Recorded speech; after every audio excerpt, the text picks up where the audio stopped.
We are going to discuss the importance of protein intake and supplementation with this session here. I touched on it briefly in our last conversation, but this will be a little bit more in depth and detail, focusing on protein and also something that we don't consider is amino acid supplementation as well. So within our objectives here, we'll discuss understanding the role of protein in athletic performance and recovery, how protein supplementation is utilized for muscle building and recovery, the types of protein supplements you have to be mindful of and also consider, and also the timing of protein distribution and intake. So, with that being said, remember if you look back from our studies and how we look at everything, protein is obviously 4 calories per gram. It can be used and involved in blood clotting, fluid balance, hormone production, enzyme production, cell repair, connective tissues, neurotransmitters, and a whole slew of other conditional situations as well. So remember that leucine is pivotal and one of those amino acids that we're going to primarily potentially focus on throughout this conversation. Remember that it's important to have the adequate intake of leucine specifically for optimal muscle protein synthesis. The essential amino acids that make up everything that we need to actually consume because we cannot synthesize it within the body, they all work together and they help sustain muscle protein synthesis. So we can't just focus on total protein alone. So when we distribute protein intake throughout the body, it's going to be beneficial for maximizing muscle protein synthesis, and then also ensuring that we consume a sufficient amount because this is what's going to help us have all these actions that we just described here. And just remember that it's going to be a recommendation. I know that we are generally taught zero point 0.8 grams per kilogram, but I will actually say that we need to actually have much more than that. A lot of literature and the research shows that actually 1.8 to 2.2 grams per kilogram is a baseline for that. And then even as safe as 3 grams per kilogram is actually beneficial as well. But we're going to focus on 1.8 to 2.2 based upon how you strategize as far as when you discuss with your patients and your clients on how to implement this into their strategies. So remember that we talked on this as well as far as how muscle protein synthesis is regulated and it's very complex. So with the protein-rich foods that are available in supplementation, it provides the necessary amino acids all over the course of everything here, metabolically speaking, to ensure that it is taking place and activating mTOR, having that mTOR pathway actually regulated, and also um, ensuring that it is activated and ensuring that it is there and present um, to ensure that you have muscle protein synthesis, recovery, and muscle and anabolic stage of muscle buildup as well. So leucine is going to trigger mTOR and also promote the translation of genetic instructions too. So I know one thing that we hear a lot about is our branched chain amino acids. So we're going to discuss more in detail which amino acids and the supplementation of those is going to be very beneficial for that. Um, but remember that the one that I've described earlier that is within those BCAAs is obviously leucine, and you need leucine to promote. And what you see here, it's insulin induced, and it activates basically AKT. It requires PI3K to be inhibited and suppressed. All right, so when this is hindered, when leucine is available, it is also hindered through basically glucose uptake as well.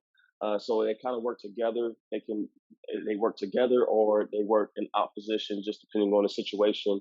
But for the most part, obviously glucose needs to be present as well for everything to take place and the activation of mTOR signaling to take place as well. So when we look at this, so the effect, it doesn't appear to be immediate, but through glucose uptake, just note that it's a prolonged stage of around 60 minutes. So that's where that window comes from, just a little bit. And that exposure to leucine, it actually eliminates any glucose uptake induced by it. So this suggests that that may be a negative feedback, if you will, that I was just describing, and it may explain why leucine is stimulated and it increases basically when glucose uptake is suppressed after 60 minutes. So there's stages and things happen incrementally as well. So with that being said, just remember that there's the value in muscle building and tissue repair. So the within tissue repair alone, so you have to engage in intense physical activity that is within sport, stress, clinical stresses, and resistance training for muscle fibers to actually experience basically damage or tears, and where that protein is essential to repair those damage and those tears. So that's the specific adaptation to impose demand, if you will, that we learn about. So this is where it's going to help initiate basically muscle protein synthesis. And then with that being said, that protein consumption actually triggers that and builds new protein. So it involves an assembly of amino acids that's going to be building blocks of proteins, and basically that protein quality comes into play because with that being said, that while some amino acids are essential, so those you have to consume solely through food, and the body cannot synthesize that. The essential amino acids are actually important for the repair and building part. So high quality protein sources, meats, poultry, fish, dairy, eggs. That's going to actually complete those amino acids, and then that's where you got to focus on, on leucine as well to play a crucial role in stimulating muscle protein synthesis. So that's again that timing, the anabolic window is going to be very important throughout these stages as far as what you consume, and it's very critical because with that being said, having an adequate amount is important for repair and growth, but you also have to remember that not only is it important for repair and growth, but actually you need for this to take place in order for other metabolic processes to take place as well, from all over the board, hormonal, enzymatic, whatever that you can think of. It has those amino acids have to be present in a sufficient amount. That's essential, needs to be consumed as well. So the response to muscle protein synthesis, when you're looking at this and looking at the muscle protein breakdown, a net muscle protein balance, and then the nutrients that are given, this is following exercise now. Okay, so when you just have amino acids alone, so you have a response that is following exercise where it increases, muscle protein synthesis increases following exercise, muscle protein breakdown, it probably decreases after, as far as with that being said, and then also a net breakdown, or if you will, a net balance kind of increases. So this is what you want to occur. Now, when you have both of those together, again, muscle protein synthesis that increases, especially with that being present. And then also muscle protein breakdown decreases, and then that net balance also increases from negative to positive. Now, carbohydrates are insulin, and this is very important as well on the uptake, but also the presence of leucine being available on how you regulate and consume it and digest and absorb it. Muscle protein synthesis, when it's just that is present alone, is going to either not be changed or increased. Muscle protein breakdown will decrease, and then also that net balance will also increase as well. So this kind of shows you with those things being present, amino acids, carbohydrates, and also insulin as well, what's going to happen when that occurs. So that nitrogen balance and also muscle protein synthesis is going to be like a balancing act, if you will. So on the stage of recovery. So with that being said, it's a positive nitrogen balance when that it has to be crucial. So that intake has to be more than what is basically what you did to break that down for the synthesis to take in effect, and also for overall muscle health. So resistance training, practice, position work, team runs, all that when it comes into sport is going to increase in muscle protein turnover or that breakdown. So that elevates amino acid demand, and that elevates basically the demand for leucine, if you will. So that adequate protein intake actually supports muscle repair, growth, and adaptation. So remember that. So when you're looking at the stage of recovery, again, adequate protein intake has to be higher in order for muscle protein breakdown to go down. So with protein and recovery, so this is what you look at as far as overall on a large scale of just a rule of thumb. So for muscle protein synthesis to be elevated up to 24 hours in response to a meal, these protein meals need to be consumed, if you will, every 3 hours. So you have to think about the stages and also the calendar and the demands of the athlete and their day-to-day schedule. So total protein intake 1.5, or actually 1.8 to 2.2. Immediate protein post-exercise can be zero point 0.3 to zero point 0.5 grams per kilogram. When you're looking at 1 to 2 hours before bed, zero point 0.3 to zero point 0.5 grams per kilogram. And then also making sure that you're reaching that target per meal. And this can equate anywhere from 20 and even 60 as far as grams for that particular setting, if you will, just depending on the size of the individual, and also even with that lean mass as well that you have to account for and the goal that you're trying to accomplish. So after protein ingestion, just remember essential amino acids in plasma, insulin, and blood. This increases it returns to baseline around an hour and a half.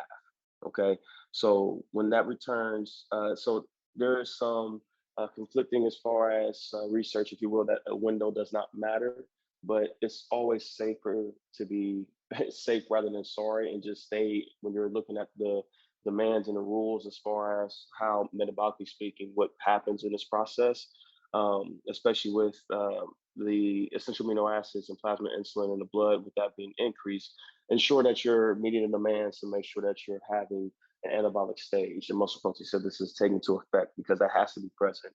And then following ingestion of basically protein. So that increases at about 30 minutes and it returns to fasting levels about 1 hour um, from that first bout of ingestion. So with leucine, if you will, so this is what it looks like as far as from all the different research studies and papers that shows that leucine timing and its effect on muscular hypertrophy and strength. And looking at what I was just telling you in general, zero point 0.3 to zero point 0.5, to ensure you're getting a sufficient amount of leucine as well. Now, and I'll discuss on this later, but having more of an intake of essential amino acids rather than BCAAs is going to be more beneficial. And just dependent because BCAAs was beneficial, and now it's going to be the leucine content, whereas in essential amino acids, there's other amino acids that's present within that mixture, if you will, that's going to be actually beneficial and work with that and tend to it. So ingesting protein before sleep, this can be very beneficial. Now, what you consume in that bout of that protein ingestion is going to be very important because you have to remember that if you consume something that causes a large spike in glucose, it's going to interfere with the ability of the individual to have the desire to even want to go to sleep and sleep quality as well. And then overall sleep quantity, which that's going to interfere with the next day recovery, the next day performance, if you will. Because during sleep, muscle protein synthesis is going to decrease. That situation does not increase during that stage. So dietary protein consumed prior to bed in that large and long fasted state can increase plasma amino acid availability. So this will also stimulate post-exercise muscle protein accumulation during sleep. And then actually what you're seeing here, that if you consume that dietary protein prior to sleep, there may be an effective strategy to help for skeletal muscle adaptation from training to take place, if you will. And then also, with that being said, just looking at a 20 to 40 grams, uh, whatever that ingestion setting would be very beneficial and great. So with your protein supplements here, and this is where we're looking at. Now, this is a question in the past class was looking at, okay, well, if I'm looking at these protein supplements, what brands, what should I look at, and what types should I look at as well? So this is what I'm looking at as far as for here. And I have to actually present a disclaimer. So with that being said, I am a part of the Science Advisory Board for Design for Sport, which that is the NSS for Sport certified supplement. So remember, you have all these different forms. So remember, I said the top three that you always want to look at is Storm, Momentous, and Design for Sport. So whey protein, remember, when you're looking at the different settings of what you're consuming and what you're suggesting for everybody. So with whey protein, it's a high quality, well absorbed source of protein. All right. So this is going to be easy to digest, and it's going to be easy for them, easier to not only digest, but actually for them to support and help their recovery goals. So, and we'll discuss as far as for those who are vegan, vegetarian, how do we go about that? But this is going to be your most efficient bout of intake when it comes to highest quality of protein, because this has more than 50% of the amino acid composition coming from essential amino acids. And it's going to have 2.7 grams of leucine in a typical dose. And that typical dose is going to be 25 grams of protein. So the consumption of greater quantity of plant protein now, this is where it's going to be more difficult because when it comes to having as far as for plant protein, when you provide 20 grams of protein to match that leucine content at 25 grams or 2.7 grams of leucine, you would have to consume 38 grams of pea protein and 40 grams of soy protein and 54 grams of hemp protein. So it's not a matter of you cannot get your gains or recovery sessions from that. It's just going to take more work for an individual to consume that in order to get the leucine content that will help create and cause muscle protein synthesis. So that's with whey protein in comparison to that. Casein, again, there's some conflicting evidence with that, but it's slow releasing, if you will, in theory, for prolonged muscle recovery. Most people will suggest that you consume this at nighttime with beef protein for those individuals that are manipulating their dietary strategies around carbohydrates and fats, if you will. So beef protein is high in protein amino acids, alanine, arginine, glycine, leucine, lysine, and proline. And this is where you're looking at all this in these strategies. And there's other now new forms of such as protein water that actually provides electrolytes and also protein, which is a whey-based protein in that bout or in that setting of what you call it, of consuming that protein water. So these are your amino acid supplements. Okay. So with that being said, you have your branched chain amino acids, the essential amino acids, glutamine, arginine, citrulline, beta alanine, and also typically theanine. Now there's many more, but these are your most typical that are going to be in alignment with sports performance, recovery, and strategies around processes that take place that most athletes will either hear about or ask you about. So your BCAAs, they provide your group of three essential amino acids: leucine, isoleucine, and valine. This is the most popular. With that being said, it's mostly they take it mostly when they're engaging in resistance training, if you will, and plays. In theory, it plays a significant role in stimulating muscle protein synthesis because of the leucine content within there. And it's typically consumed before, during, or after workouts to support that. Essential amino acids, though, are a group of those nine essential amino acids that the body cannot produce on its own. So histidine, isoleucine, leucine, lysine, methionine, phenylalanine, threonine, tryptophan, and valine. So this will provide basically that complete profile. And these supplements are often used to support muscle recovery, enhance muscle protein synthesis, and also athletic performance. So glutamine is one as well that you'll hear about, and we're going to go over these as well. Which this is going to be a non-essential amino acid or your conditionally essential amino acids in periods of intense stress or trauma, such as anything that requires immune system support. Helps with supposed to help with gut health and also muscle recovery. Um, and then that's what most athletes will use it for. Whereas arginine is basically is somewhat of an essential amino acid, and there's various amino acids that take place and also in a metabolic process that will actually produce it, if you will.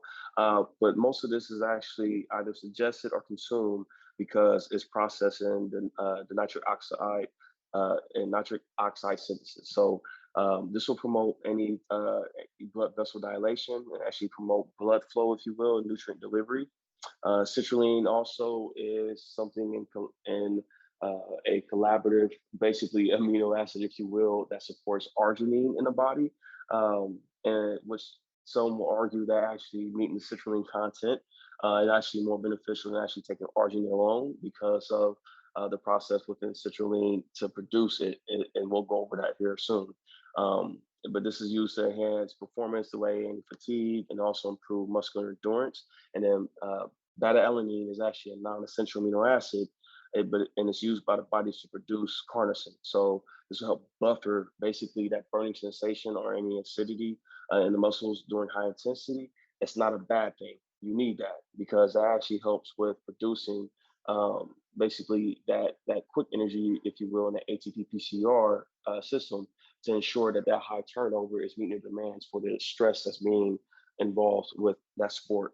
So, with that being said, this is something that most either weightlifters or sprinters, or even people will take as a pre-workout that play football or play other team sports, if you will, that are high intensity and full contact that require this type of energy system to take place.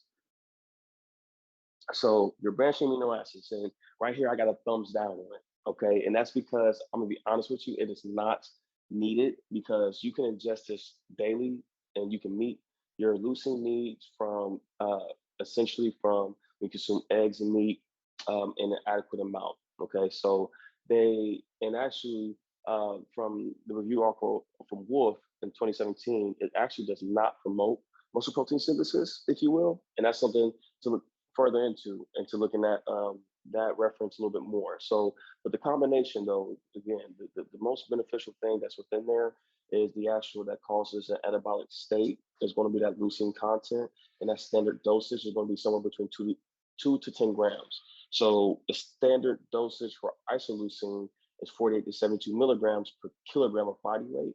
And that's assuming that the person is non-obese. So, but that research is needed to look more into housing an optimal strategy or dosage and the reasoning for supplementation, because it's not showing a valid source of intake to have that muscle protein synthesis or an effective muscle protein synthesis as leucine does to promote that.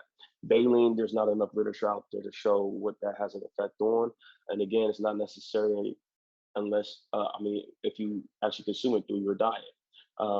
So, with that being said, you have to remember too that secondary to basically muscle protein synthesis with leucine, again, I will keep saying this over and over. It can actually suppress glucose uptake in the cell for about an hour.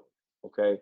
So with that being said, because that's it's focusing on trying to recover and strategize that. Yes, carbohydrates and protein work together to promote that insulin response, but and it's not to get confused with no, you should just stay away from it, but just to understand that okay, with that leucine content alone, and you're providing that in there, um, if you need to consume consistently throughout the day, not only that, but also strategizing that glycogen replenishment for the energy to be restored back into the muscles as well. Um, so remember that valine and isoleucine of those branched amino acids, that's going to be a glucogenic amino acid, and those can, um, in theory, efficiently be converted into glucose in the human body, where leucine is not able to do that because it's ketogenic.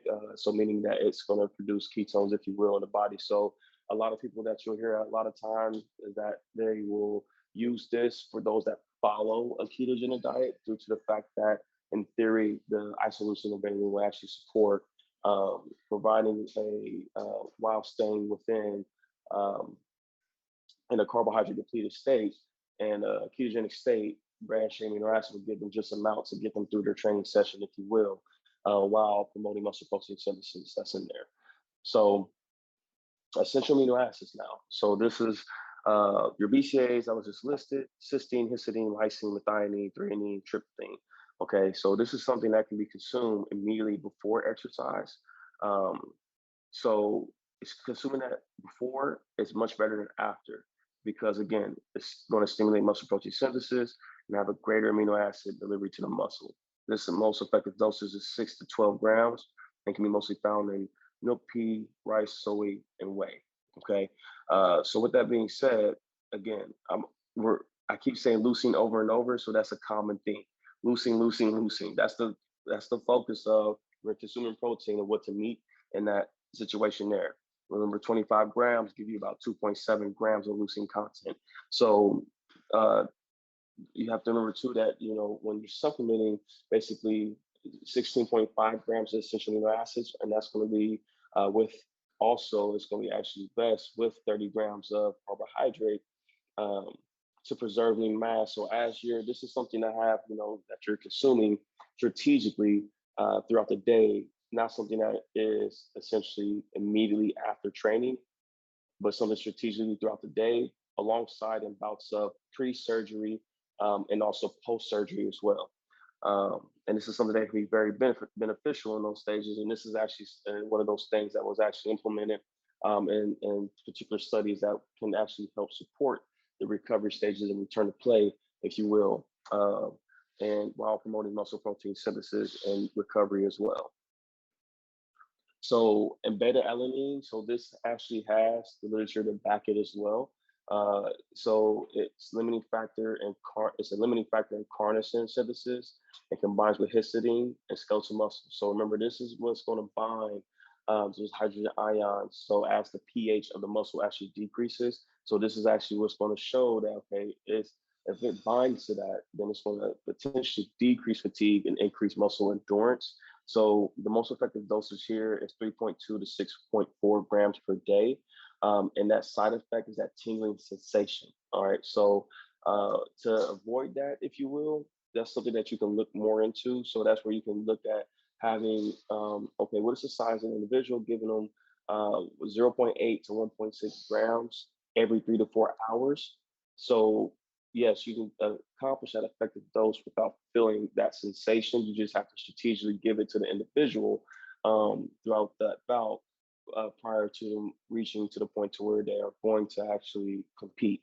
And the primary food sources that's within there is going to be things like chicken, steak, meat, in general. So any you have so some will look at actually just ingesting carnitine. Well, because I don't want the tingling sensation from beta alanine, can I just ingest carnitine? When you ingest carnitine, it is not going to enter the muscle cells to a significant extent. So it but it can be hydrolyzed basically in vivo. So that's going to be in two substrates, beta alanine and histidine. Those will enter the muscle cells that serve to synthesize the carnosine that you're looking at. So beta adenine is going to be very reliable, if you will, within exercise parameters. So that's something that is lasting anywhere between 60 to 240 seconds. So anything that's going to last in between that mark of essentially um, 1 minute to 5 minutes, if you will, 3 to 5 minutes, if you will, that will help out that bout of activity and help with that intensity of that duration of that exercise to help buffer that pH. So when you're looking at basically meat products, it looks like as far as I believe, beef and pork is going to be your source that has the most abundant amount. Other than that, it's just going to be very difficult to reach that by per gram of meat. That's why you have to, or if you want to, you can supplement with this, but you just want to strategize in a practice setting to make sure that if they are going to experience that tingling sensation, what you can do to support them or help them if they participate in sport demands that are high intense. All right. So glutamine is again a conditionally essential amino acid. So it's needed through traumatic conditions and high stress, illness, injury, or surgery. It may support digestion, is what the evidence says.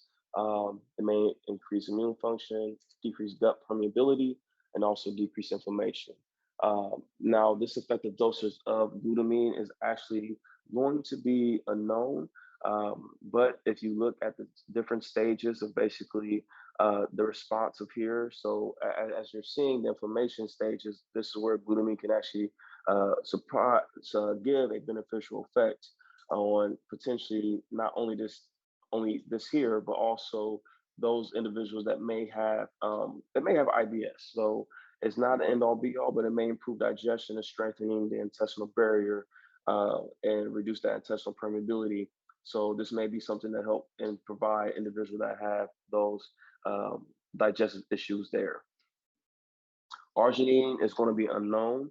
With that being said, so it is when you're looking at this, it's going to be conditionally essential. It's involved in the urea and nitric oxide cycle. This is going to help increase blood flow and vascular function by the production of nitric oxide and may increase wound healing. So this is one of those amino acids that could potentially be provided pre-surgery, if you will, and then also post-surgery too. So this effective dosage is going to be 3 to 6 grams pre-workout. So greater than 10 grams though can cause GI distress and decrease actually the absorption and the bioavailability of it. So there's unclear evidence in performance, and it actually may increase VO2 max. So this is where you're looking at as far as okay, what actually also looks in there because you're seeing citrulline that's actually within there too, and that was one thing that I was going to actually present here, and actually the next slide that you'll see, because the urea cycle actually removes excess ammonia, and it is a toxic molecule from the body, and also a nitric oxide cycle. That cycle actually produces NO2, which is an important signal molecule involved in vascular function. So 6 grams of arginine appears to have that optimal bioavailability of around 68% within humans. So this is something that you will look to as far as within that to show evidence that okay, it may help support that. While also with that being said, there is evidence actually within training sessions and segments that help support the 1 rep max of those individuals. So this is why this is something that most people actually look at here, and then also it helps support actually the metabolism of also glutamine as well. So, and they work in tandem together. So citrulline, again, this actually maintains arginine levels throughout the duration of that. So when you're looking at citrulline, then most people strategize this to see, okay, this if this helps, help promotes blood flow, help promotes nutrient delivery, helps promote as far as arginine levels to be sustained throughout, then citrulline is one of those things that can be consumed consistently and also potentially strategized supplementally. But the best forms is going to be as far as it looks like through watermelon, melons, and actually pumpkin seeds, if you will. So with that being said, so there's two different forms that you'll see supplementation for.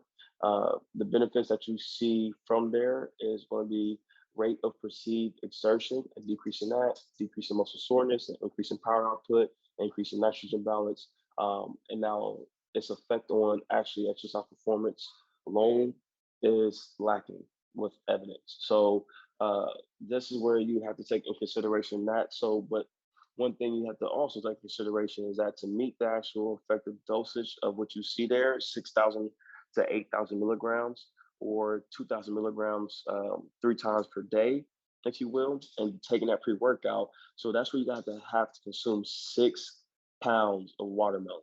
And that is the equivalent of basically 10 grams of supplemental arginine. Um, and to increase basically that fasting arginine level in a range of 12 to 22%. That's going to be basically following the consumption of that with 780 to 1,560 grams daily. So that's something you have to take into consideration that it just takes a lot of these fruits and also pumpkin seed, if you will, to meet the effective dosage that is there. So it's just better to take a consistent intake of it or a regular intake of it. So as you see here, this is where these are examples of particular settings of 20 grams, 25 grams, and 30 grams of protein to fit in your dietary strategies to ensure that individual is actually meeting those needs uh, to to ensure that they have the best of their recovery, optimizing that recovery, and then you're promoting the strategy within a consistent dietary intake and promoting various amino acid intake as well to support these strategies here. So when you're building your basically your meal plan, uh, meet the protein needs first. If that makes sense. So 1.8 to 2.2 grams per kilogram. That's going to meet those needs. Um, and then as you're seeing, okay, if I meet my protein needs first, how would I do that? What do I need to supplement with? Um, Especially if you need to supplement with any amino acid, essential amino acid, if you will. Then, okay, from there, how can I make sure I meet the calorie needs of the individual? And you can just find out as far as, okay, what stage of their sport are they in? Preseason, postseason, are they in a stage that, that is optimizing the development of the individual, which is typically done in the off season or in that training block that is right before preseason starting of the sport? That would be great to do. And then you go from there, okay, from the day-to-day energy needs that are needed for that actual training block, training session, and then also the recovery as well to ensure that they can meet the needs for the next day. It's called a pod. All right. So from the actual supplements that was actually described, if you are interested as far as any of those, that's where you can use this QR code to go onto the page and then also just enter the code, which that is my that is my name actually on like Twitter and Instagram and things like that, Superior Freights, and this will give a 20% off discount for that. And then after that as well, when we get done with everything, I can give you all the references that was described between these sessions here, so you can look more into the metabolic processes that take place from amino acid uh, that I was just describing, especially with that arginine and citrulline and that urea cycle as well, and those conditioning essential amino acids, and then what you need to do as far as from there. Because there's a lot of great literature out there. I know we don't have time to do so, but to read all the time, but it's very beneficial to look at how things can actually take place.